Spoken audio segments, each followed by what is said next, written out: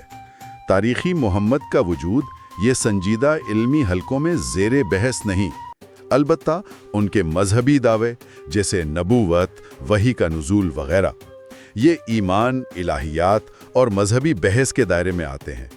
اگر ہم مجموعی تصویر دیکھیں تو اصل علمی تحقیق اور بحث اب اس سوال پر نہیں ہوتی کہ کیا وہ موجود تھے، بلکہ اس پر ہوتی ہے کہ ہمارے پاس جو مختلف اور بعض اوقات متضاد ذرائع ہیں، ان کی مدد سے اس تاریخی شخصیت کی زیادہ سے زیادہ درست تصویر کیسے بنائی جائے اور یہ سمجھا جائے کہ ان کی شروع کردہ تحریک اور کمیونٹی وہ کیسے ایک چھوٹے سے گروہ سے بڑھ کر ایک عالمی تہذیب اور سلطنت کی بنیاد بنی۔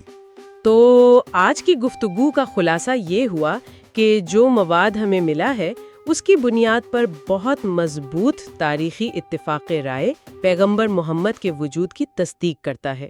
اس اتفاق رائے کی بنیاد کئی طرح کے شواہد پر ہے، جن میں سب سے اہم بیرونی ہم اثر بیانات، آثار قدیمہ جیسے کتبے اور سکے اور ابتدائی قرآنی مخطوطات ہیں۔ اس کے ساتھ ساتھ ہم نے ایک محدود شک کی نظریہ محمد اسطوریت کا بھی جائزہ لیا، اگرچہ یہ تسلیم کرنا ضروری ہے کہ اسے وسیع علمی حمایت حاصل نہیں ہے۔ جی ہاں، بالکل یہی صورتحال ہے، اور یہ ہمیں ایک اہم نقطے پر غور کرنے کی دعوت دیتا ہے کہ جو قدیم شخصیات ہیں، خاص طور پر وہ جن کے گرد مذہبی روایات کا ایک حالہ بن جاتا ہے، ان کے لیے تاریخی شواہد کی نوعیت کیا ہوتی ہے۔ ہم تاریخ کو روایت سے کیسے الگ کرتے ہیں، اور جو شواہد دستیاب ہیں جو اکثر نامکمل ہوتے ہیں، ان کی بنیاد پر کیا نتیجہ اخذ کرنا مناسب ہے۔ قدیم تاریخ کا مطالعہ ہمیشہ ان دستیاب ٹکڑوں کو جوڑ کر ایک ممکنہ تصویر بنانے کی کوشش ہوتی ہے۔ تاریخی طریقہ کار ہمیں کسی شخصیت کے وجود کو تسلیم کرنے کی اجازت دیتا ہے، یہاں تک کہ جب ہم بعد کے ذرائع میں بیان کردہ ان کی زندگی کی تفصیلات، کہانیوں یا معجزات کا تنقیدی جائزہ لے رہے ہوں، جیسا کہ فراہم کردہ تلاش کے نتائج میں اشارہ دیا گیا ہے اور جس کا ذکر ماخذ میں بھی ہے۔ اس موضوع پر مختلف نقطہ نظر پیش کرنے والی ویڈیوز اور مواد بھی دستیاب ہیں۔ یہ یاد رکھنا اہم ہے کہ مختلف تشریحات موجود ہو سکتی ہیں، اور ان کا کھلے ذہن سے جائزہ لینا علم کی تلاش کا ایک لازمی حصہ ہے۔ بالکل، اور آج کی اس گفتگو کا مقصد بھی یہی تھا کہ فراہم کردہ ذرائع میں جو معلومات اور مختلف نظریات تھے انہیں سامعین کے سامنے پیش کیا جائے تاکہ وہ خود ان پر غور و فکر کر سکیں۔ تاریخ کا مطالعہ ایک مسلسل عمل ہے، اور نئے شواہد اور نئی تشریحات ہماری سمجھ کو بہتر بنانے میں مدد دیتی ہیں۔